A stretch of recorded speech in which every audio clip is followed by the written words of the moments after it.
Tonight we're going to talk about basic Masonry terminology. Freemasonry is the oldest fraternity in the United States. It was well established in the colonies when the Revolutionary War began.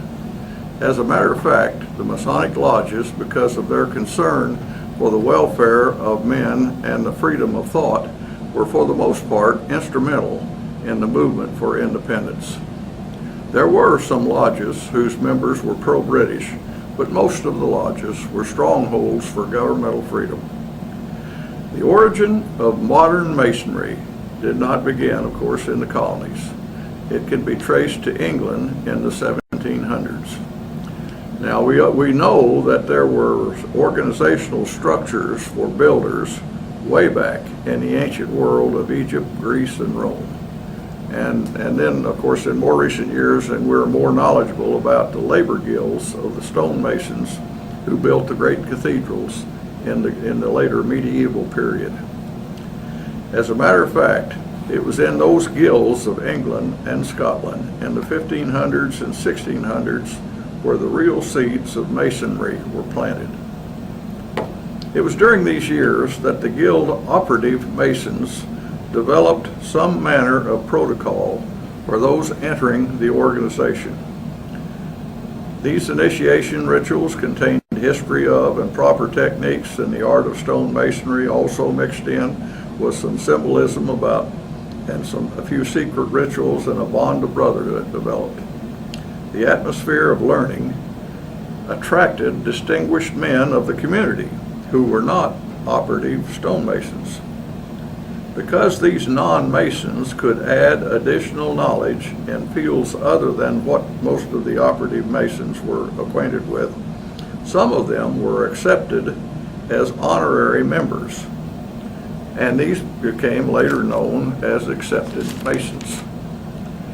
These honorary and/or accepted Masons became the seedbed for what is now known as speculative Masonry. The men who qualified for this accepted status were gentlemen intellectuals, and the lodges came to have measurable cultural significance in their particular community. They were actually kind of becoming clubs where intellectual gathered. Kind of a social intellectual combination club was what the labor guilds had kind of transitioned into. Thus, the lowly or primitive labor organization transitioned through the years into a genteel academy of men bound together by ritual, brotherhood, and a thirst for knowledge. That's the one thing that was really prevalent. These lodges were changing from worker to thinker in the years 1620 to 1676. Now let's move back in time when the lodges were all still manned primarily by operative stonemasons and investigate where the term Freemasons originated, or at least some possibilities, as this term free has never been completely explained with complete historical documentation. In the medieval period, which roughly spans the years from the fall of the Roman Empire until the 1500s, there were basically three classes of people: royalty, clergy, and serfs or peasants. 90% of the people fell in the third category. Later terminology of the serfs could be identified with terms such as indentured servants, and then on later in years, as we know, sharecroppers. And they qualified for the term, like the song said, they owed their soul to the company store. Basically, they were not free. They were bound to a master or a feudal lord. Now, the first category of people who were freed from this caste system were men who were designated as knights, men who actually went through the training and became went through what they call the ritual of knighthood. And so they were free to travel. They could have been called free knights, but they weren't. But the term freelance originated from the fact that the knights were free, and so they were said that, you know, you can take your lance and go anywhere you want to and be hired by any royalty, dukes or counts or even kings, wherever you want to work. And so that's where the term freelance, you might say that they had have lance will travel. Anyway, the word freelance came from that. But and then there was listed as one of the possible answers to Freemasonry. The word is that it was short for the word freestone mason. Freestone. Now, freestone was the high quality stone used for decorative work, and carving it required considerable skill.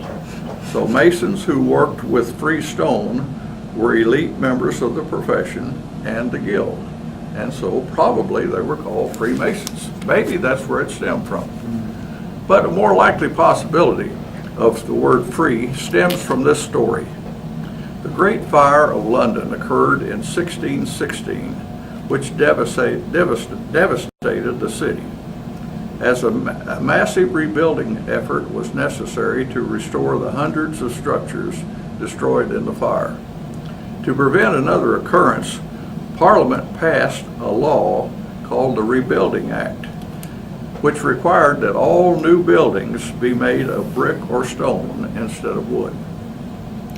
This meant that large numbers of masons had to be brought in from elsewhere because there were not enough local craftsmen to do the job. Obviously, the city was desperate to attract as many skilled masons as possible, as quickly as possible. To do this, Parliament added a clause to the Rebuilding Act offering workers a status that was called freedom of the city. Now, freedom of the city simply meant that they could come to London and be free of all entanglements required, such as working for a royalty-owned company, licenses that were required, also free of certain taxes that the city would create. This allowed them, also in addition, this allowed them, the stonemasons, to work and engage in other commercial activities and even to own land. This was a great incentive, and many craftsmen arrived in London from other countries. This freedom of the city status was to last for 7 years, and if the worker decided to continue in London to make the city his residence, then this free status became permanent. And back in some of the old writings with Shakespeare and some old essays and so forth, there was the terminology that people didn't understand later in years, and that's where, like, one mason would ask another, "How old are you?" And he would say, "Past 7." Now, what that meant was he wasn't asking how old he was in years, but how long he'd been there under the freedom of the city status. And if he was past 7, that meant he was a permanent free man. And so the term came out, was past 7. So you might see that in some of the older plays and so forth. Okay, obviously the rebuilding period of London was in the years after 1616. So when the first Grand Lodge was formed in 1717 in London, the lodge, this is 100 years later, the lodge members were pretty well all known as Freemasons. Almost all Masonic lodges trace their beginning to the creation of the Grand Lodge of London, the Grand Lodge of England, during 1717 in London. Okay. As mentioned, this institution of modern Freemasonry began with the establishment of the Grand Lodge of England in 1717. At this time, when there was 4 of these lodges, which began as operative Freemason organizations but with liberal numbers of accepted members now infiltrating their ranks, joined together. That was 4 lodges joined together, and they formed this first Grand Lodge of England. The first exploratory meeting for this consolidation was held in the Apple Tree Tavern in February. There they found enough mutual interest so that on the following St. John the Baptist Day, which was June the 24th, 1717, the Grand Lodge was formally established at the Goose and Gridiron Ale House. Goose and Gridiron Ale House. From this consolidation of 4 independent lodges, the worldwide structure of basic masonry was launched. As a side note, the taverns in those days there was no civic centers or municipal buildings or meeting space, so people were accustomed to meeting in taverns for all sorts of community activities. So it was not so much the lure of the beverage as the availability of a place large enough with tables and chairs. The beverage was a part of early masonry, however. So these four lodges went together and formed that first Grand Lodge. And it reminds me of the fact that back on some previous talks that we've had, where in Oklahoma, the first Grand Lodge was the Grand Lodge of Indian Territory. And it was formed by just 3 lodges going together and forming that Grand Lodge of Indian Territory, if you will recall. And of course, through the years, it expanded greatly. Okay, now, so we got the first Grand Lodge operating. Nearly 35 years after the establishment of this first Grand Lodge, a rival Grand Lodge was founded under the name of, listen to this, Grand Lodge According to Old Institutions. That was the name. Grand Lodge According to Old Institutions. Well, and what they were saying, and the reason that some of them broke away and other new people formed this Grand Lodge was that they were saying things like, they don't do things the way we've always done them. Now, does this sound familiar in Masonry today, here all these centuries later? Well, anyway, so we have 2 Grand Lodges, and this sets up a paradox. The newer Grand Lodge, the newer one, the later one that was formed, because of their holding on to the old ways, were called the Ancients or the Antients. The original Grand Lodge was thus branded moderns, as the moderns. You'll see that when you're reading Masonic history, and so that group is called the Moderns. That was the original Grand Lodge. The paradox is because normally the older organization is what is the Ancients, and the newer ones are wanting new ideas. Well, this was just the opposite. So both of these Grand Lodges were actually formed and chartered lodges in the American colonies then, during those years when the American College was operating. So this is why some Grand Lodges in the United States are called F&AM, Free and Accepted Masons. They are the descendants of the Moderns, or the original Grand Lodge of England.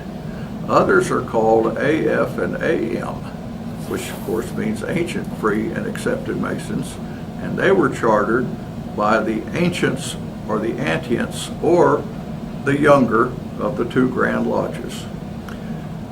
Going back now, that the 2 rival Grand Lodges in England were united in 1813. They finally resolved their differences and went together in 1813. Now, 1813, of course, occurred after the Revolutionary War, and the colonies had already changed to states, and the new nation was formed.